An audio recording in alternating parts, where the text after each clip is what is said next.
जाप को कोंकण की गावराहाटी परंपरा में एक अत्यंत शक्तिशाली, जटिल और रहस्यमय साधना के रूप में जाना जाता है। यह मात्र कोई धार्मिक पाठ या विनती नहीं होती, बल्कि एक ऐसी ऊर्जात्मक आज्ञा होती है जो किसी विशिष्ट उद्देश्य, शक्ति आवाहन या बाधा निवारण के लिए की जाती है। इसकी भाषा तेज, स्पष्ट और कमांडिंग होती है, जबकि इसके विपरीत गाढ़ाने या विनंती विनम्र होती है और श्रद्धा भाव से की जाती है। जाप के मुख्य 3 प्रकार माने जाते हैं। सर्वसाधारण जाप, जो सामान्य कार्यों हेतु होता है। बारापाचाचा जाप, जो विशेष शक्ति बंधन या नियंत्रण हेतु किया जाता है। और चौकजारी जाप, जो 4 दिशाओं या शक्तियों के समन्वय से जुड़ा होता है।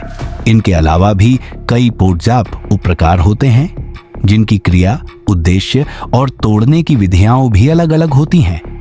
जाप तोड़ने के लिए कोई एक निश्चित नियम नहीं है, बल्कि यह उस बंधन और जाप की प्रकृति पर निर्भर करता है। इसमें पंचखाद्य गूल, नारियल, कुंकू, काजल, विशेष पत्ते जैसे काजरी, कात्रेलिंगडी आदि का उपयोग किया जाता है। एक विशिष्ट प्रकार का जाप, पंचाक्षरी जाप, इतना शक्तिशाली होता है कि वह गावराहाटी की सीमाओं के भीतर भी नहीं टूटता, लेकिन उसकी क्रिया वहीं की जाती है। यह स्पष्ट करता है कि जाप कोई सामान्य मंत्र नहीं, बल्कि शक्ति की मर्यादाओं के भीतर नियंत्रित किया गया अस्त्र है।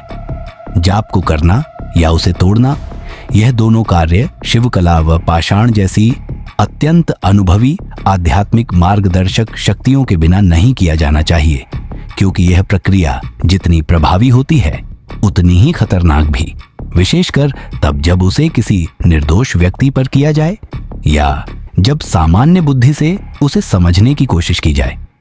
ऐसे में शक्ति उलटकर साधक या जापकर्ता पर ही आक्रमण कर सकती है।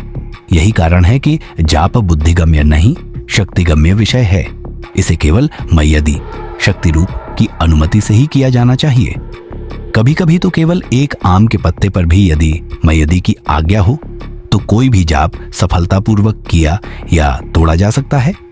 परंतु यदि मय्यदी की मर्यादा तोड़ी जाए या जाप स्वार्थ से किया जाए तो वह निष्फल हो जाता है या उलटा प्रभाव डालता है। इसलिए जब तक किसी गावराहाटी शक्ति स्थान, चालक मंडली या गावकर की नियत और पवित्रता की पूरी परीक्षा न हो जाए, तब तक सामान्य व्यक्ति को जाप जैसी शक्तिशाली और संवेदनशील प्रक्रिया में भाग नहीं लेना चाहिए।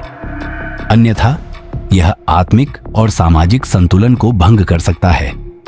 जाप अगर मर्यादा ने स्वीकार किया तो वह वरदान बनता है, लेकिन अगर उसे स्वार्थ से चलाया गया तो वही जाप एक दिन अपने ही प्राणों पर वार करता है।